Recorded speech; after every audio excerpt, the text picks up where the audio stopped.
तो जन सुराज पर आपको भरोसा विश्वास करना चाहिए कि नहीं, इसका सीधा फॉर्मूला ये है कि मान लीजिए कि आपको कोई रोग हुआ है, चीनी के रोग आजकल घरे घर भइल बा, तरवा जा तनी दवाई करावे, एगो डॉक्टर से करैनी, चीनी कंट्रोल भइल, फिर बढ़ गई, फिर दूसरा डॉक्टर के यहाँ गईनी, एकमा में ना इलाज भइल छपरा गईनी, छपरा में ना इलाज भइल आदमी पटना दिल्ली भी जाता, फिर थक हार के आदमी कहता भैया चीनी के रोग ठीक ना हुई, अब संयम करके खाए पिए में संयम रखी, यही से और उपाय चली।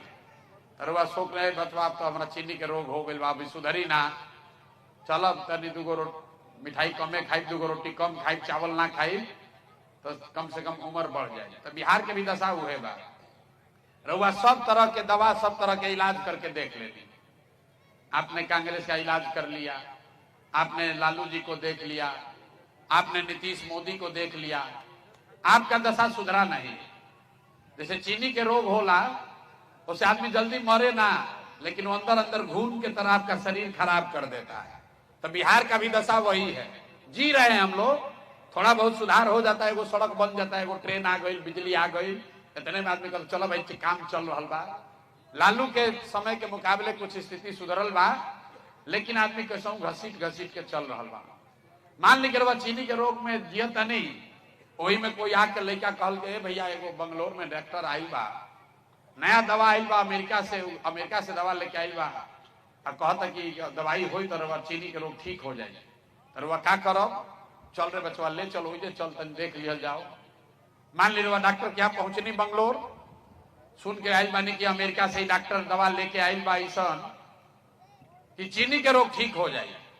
डॉक्टर साहब के यहाँ गई नहीं, डॉक्टर साहब कहियन कि पूरा गारंटी तो नहीं है, लेकिन 50% चांस बा कि दवाइया खाई तो ठीक हो भी सकेला, ठीक नहीं हो सकेला। तरुआ का कहो कि चलो पहले तो देखिए ले बानी कि ठीक नहीं हो, 50% चांस बा ना, दो भाई वे देख के ट्राई करता नहीं। तो जन सुराज वही नई दवा है, ठीक हो भी सकता है, खराब भी हो सकता है, लेकिन आपके पास पहले से जो 4 दल है वो एक्सपायर दवा है, उसको खा लिए, देख लिए, पचा लिए, उससे कोई फायदा नहीं। अब तय आपको करना है कि आप नया दवा ट्राई कीजिएगा कि पुरनके एक्सपायर दवा खाते रहिएगा। तो भैया एक्सपायर दवा तो कोई ना खाई, समझदारी तो यही में बाकी जो हम दवा एक्सपायर हो गई बा ओकरा के फेंकल जाओ, और जौन नया दवा आइल बा देखल जाओ शायद काम कर भी सकेला, काम ना भी कर सकेला। तो हम आपको ये दावा नहीं कर सकते हैं कि हमको वोट दीजिएगा, हमारा बात मान लीजिएगा, जन सुराज का सरकार बन जाएगा तो सब सुधर जाएगा, लेकिन सुधार हो सकता है, होने की दिशा में काम हो सकता है।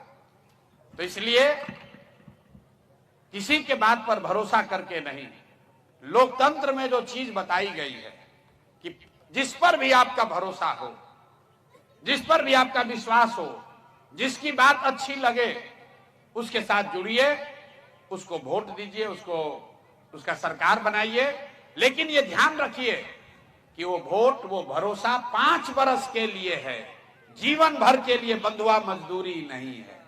इसीलिए तो 5 वर्ष पर चुनाव होता है। रवा कभी सोचनी है कि 10 वर्ष पर चुनाव काहे नहीं के हो? सरकार इतना खर्चा करके 5 वर्ष पर चुनाव काहे कराता है? इसलिए कराता है कि जिसको भी आपने वोट दिया, जिस पर भी आपने भरोसा किया, अगर उस वोट का वो कीमत अदा नहीं किया, आपके भरोसे पर खरा नहीं उतरा, तो नागरिक होने के नाते आपका ये जिम्मेवारी है कि जितना मजबूती से उसको वोट देके जिताए हैं उतना ही मजबूती से झाड़ू लेकर उसको बाहर भगाइए, नहीं तो आपका जीवन और आपके बच्चों का जीवन नहीं सुधरेगा।